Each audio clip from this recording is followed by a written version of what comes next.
and another rover operating on Mars, Perseverance, have already identified evidence of organic compounds that could suggest the presence of past life forms. But Freq noted these building blocks need the right mix of conditions in order to support life. In a world that's too dry, these molecules never have the chance to form, nor do they in a world that's too wet, he said. Ashlyn Vasavada is a project scientist at NASA's Jet Propulsion Laboratory in California. She said in a statement, "Over 11 years, we've found ample evidence that ancient Mars could have supported microbial life. Now the mission has found evidence of conditions that may have promoted the origin of life too. Such evidence would never have been found on Earth," Rapine said. "This is because tectonic plates on our planet repeatedly recycle the surface, burying evidence from before the time life formed." Rapine noted this means that studying Mars, which does not have tectonic plates, could help scientists solve the mystery of how life began on Earth. It's pretty lucky of us to have a planet like Mars nearby that still holds a memory of the natural processes which may have led to life, he said. I'm Brian Lowe.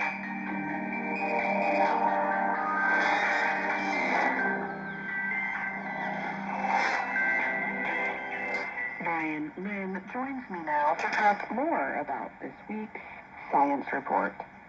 Thanks for being here, Brian. Of course, Ashley. Thank you for having me.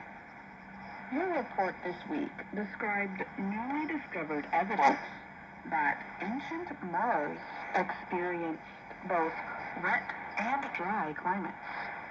How does this new research differ from earlier findings about climate conditions on Mars? Yes, so the main difference is that the researchers say their new study provides the first clear evidence that Mars likely had both a wet and dry climate billions of years ago. Past studies have provided evidence that ancient Mars was a very wet planet with large river systems, lakes, and possibly even an ocean. But the latest study is really the first time there has been clear evidence of a dry climate on the planet. And the finding, which was made by NASA's Curiosity rover, happened in an interesting way. What can you tell us about that? So the researchers said their observations showed a pattern that appeared in salt deposits on the Mars surface. These salt deposits formed a hexagonal shape, and they say Curiosity's instruments identified these shapes as cracks that formed in dry mud. So the team concluded this suggests that ancient Mars likely experienced a series of wet-dry cycles. And the study also provides new evidence that life possibly existed on early Mars, correct? Yes, that's right. The researchers noted that possibility, especially since such wet-dry cycles also happened on Earth, where scientists believe early life forms began developing billions of years ago. Okay, thanks again for being here, Brian, and thanks for that report. You're welcome. Thank you, Ashley. VOA Learning English has launched a new program for children. It is called Let's Learn English with Anna. The new course aims to teach children American English through asking and answering questions and experiencing fun situations. For more information, visit our website, learningenglish.voanews.com. The state of Utah is home to 5 major national parks. They are among the most famous parks in the United States. Our national parks journey brings us to the southeastern part of the state. Here you will find narrow canyons, steep cliffs, and hidden river valleys. Welcome to Zion National Park. Zion sits within a desert landscape. The 260-kilometer-long Virgin River runs through it. It provides water for more than 1,000 kinds of plants to grow and over 100 kinds of animals to live, including the desert tortoise, desert bighorn sheep, and mountain lions. River water has also carved out the area's spectacular canyons and gorges. One of them, called Zion Canyon, stretches more than 20 kilometers through the park. In some places, it is more than 600 meters deep. At its most narrow point, it is just 6 meters across. Zion is one of the 10 most visited parks in the country. Travelers from America and around the world come here to explore its canyons, climb its steep walls, and walk its dramatic trails. Zion's extraordinary beauty affected early Mormon settlers. Members of the religious group came to the area beginning in the 1850s. They thought it looked like heaven. They named the land after a place from the Bible, Zion. Zion means sanctuary or refuge in ancient Hebrew. Mormons were not, of course, the first people to explore the area. Experts say humans first arrived around 12,000 years ago. They hunted very large animals like mammoths, giant sloths, and camels. Climate change and overhunting caused these animals to die out about 8,000 years ago. Humans changed their methods. They hunted smaller animals and gathered other food. Some 2,000 years ago, a culture centered on what we now call Zion began to form. Scientists know these people as the Virgin Anasazi. They settled in the area and grew crops. They used the water from the Virgin River and depended on the rich diversity of native plants and animals. Over time, many Native American groups called the area home, including the Southern Paiute. The Southern Paiutes called the area Makuntuweap. In their language, the name meant Straight Canyon. The United States Congress moved to protect the area beginning in the early 1900s.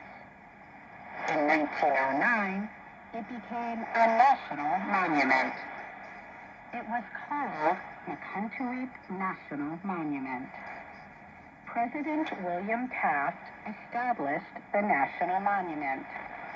He described the land as a labyrinth of remarkable canyons with highly ornate and beautifully colored walls, in which are plainly recorded the geological events of past ages. In 1918, the national monument became a national park. And in 1919, Congress changed its name to Zion, the name used by the Mormons. Today, Almost 3 million people visit Zion National Park each year. Driving is restricted in much of the park during busy months. Instead, visitors travel in small buses that take them to areas where they can walk on paths into the wild areas. Walking is the best way to explore Zion. The park offers visitors many different kinds of paths. Some are short and easy. One easy walk is almost 2 kilometers. It takes hikers to a clear pool of water and waterfalls. Other hikes take most people all day to complete. Some are not advisable for people who are afraid of high places. A hike called Angel's Landing is considered one of the most exciting hikes in America. The trail leads to the top of a rock formation that stands more than 450 meters above the canyon floor. Toward the top of the rock, the walking path becomes extremely narrow. On both sides are very steep cliffs. Hikers can hold on to a rope for increased safety. Most hikers say the views from Angel's Landing make the difficult and dangerous experience worth it. Some visitors favor the lower parts of Zion National Park. One popular area is known as the Narrows. The Narrows is the narrowest part of Zion Canyon. The area has extremely tall canyon walls and unusual hanging gardens. These green areas of wildflowers, ferns, and mosses grow out of the sandstone walls. If you want to explore the Narrows, you must be ready to get wet. Hiking in the Narrows means walking next to and even in the Virgin River. If water levels are high, walking in the river can be extremely difficult. Sometimes, hikers may be waist-high in water. Even near the canyon floor, hikes at Zion can be dangerous. The great amount of rock in the area does not absorb water. As a result, sudden floods, called flash floods, are a serious threat. People can help prepare themselves as much as possible for the dangers of Zion National Park at the Visitor Center. But the risks come with great rewards. I'm Katie Weaver. And I'm Ashley Thompson.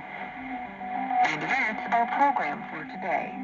Join us again tomorrow to keep learning English through stories from around the world. I'm Ashley Thompson.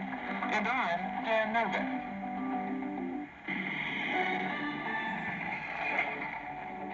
This is VOA News. I'm Steve Karish.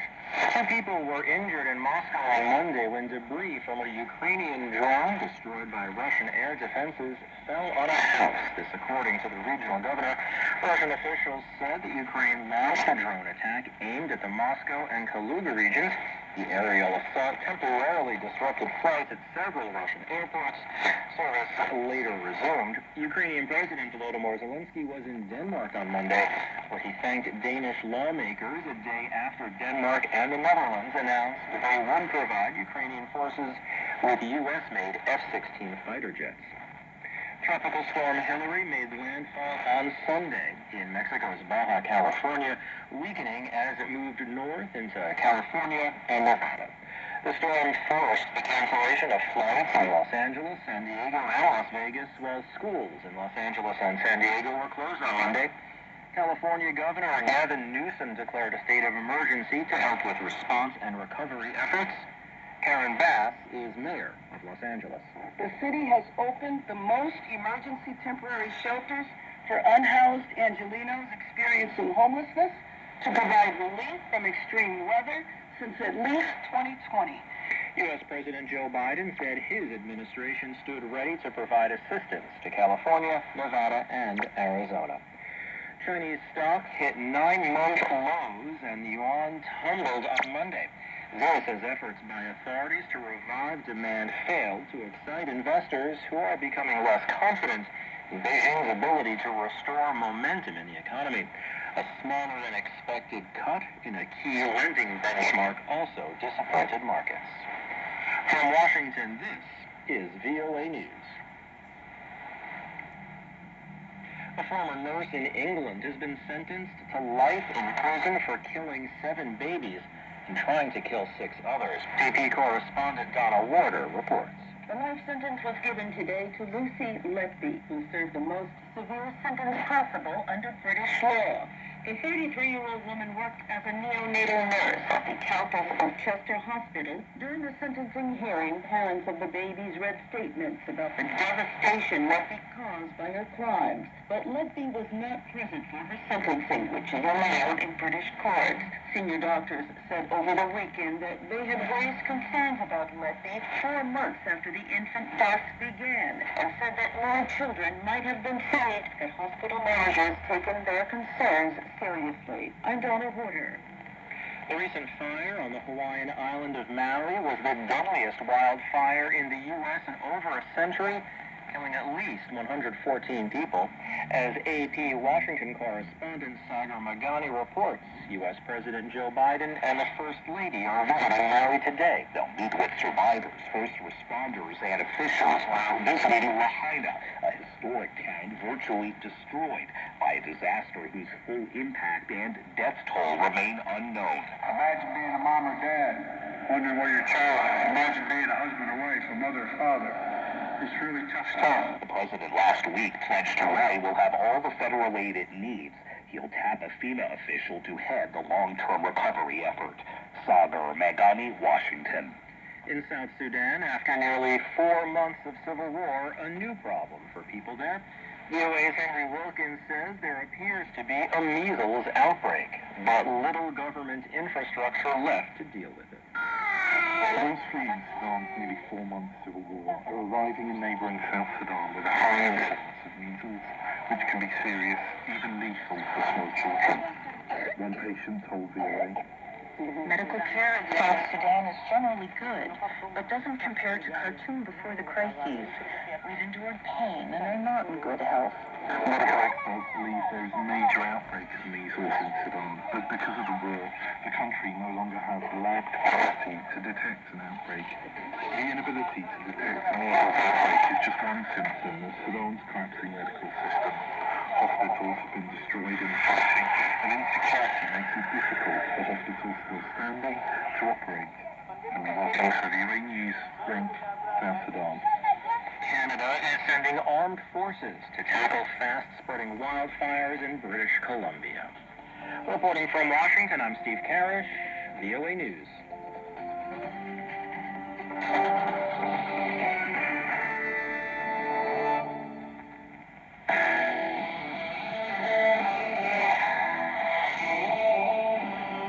From Tokyo to Tehran, Istanbul to Indonesia, and all points in between, it's time for 60 minutes of the world's best music. This is Border Crossings with Larry London on VOA Global English Network. Hi, this is Border Crossings, and a happy Monday to you. I'm Larry London. I hope you had a nice, restful, peaceful, enjoyable, and relaxing weekend, and you're ready for what the new week brings. And today we start off our requests and dedications here on this Monday, August 21st.